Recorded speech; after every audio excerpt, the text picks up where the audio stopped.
Philippe Roubalet est avec moi, bonjour.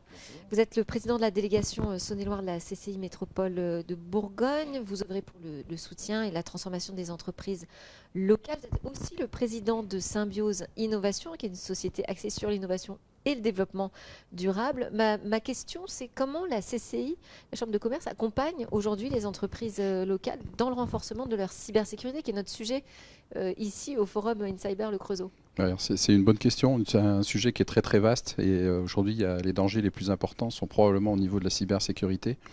Ce sont des problèmes qui sont à traiter au niveau territorial, au niveau vraiment local, au niveau micro. Et donc c'est quelque chose qui est géré au niveau régional. Donc la Chambre de commerce régionale a mis en place un dispositif qui s'appelle Dedicated, qui permet de faire un audit de sécurité, cybersécurité au niveau de toutes les entreprises candidates.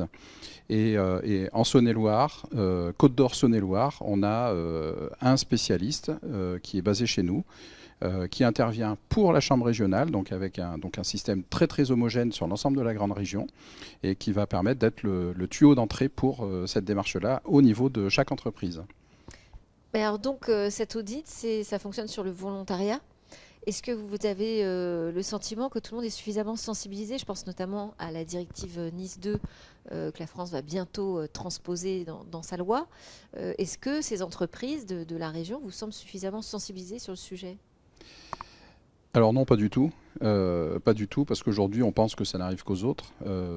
Et tout le monde se pose la question de l'intérêt d'avoir une assurance ou une autre. Donc ça, ce sont des questions qui sont légitimes. Aujourd'hui, c'est sur le principe du volontariat. De plus en plus, malheureusement, on se retrouve à avoir des gens qui sont soit touchés directement, qui ont subi une cyberattaque, soit touchés indirectement et qui ont la connaissance par le biais d'amis ou de collègues de dégâts qui ont pu être causés par des cyberattaques.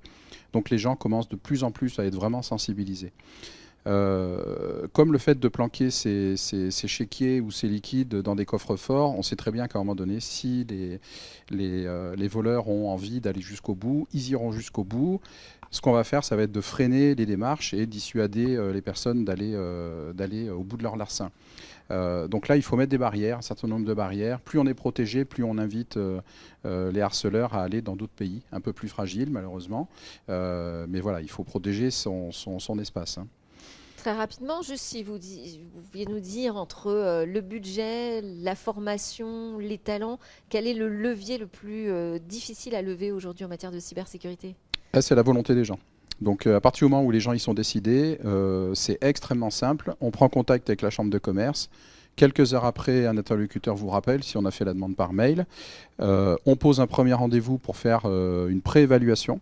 Ça va permettre de renseigner l'intégralité des besoins de l'entreprise. Et après, on a le spécialiste régional qui intervient et qui va aller faire l'audit. Et après, donc, c'est le médecin qui va donner les préconisations et qui va faire toutes les préconisations, oui, pour aller résoudre ces failles qui pourraient rester dans le système. Merci.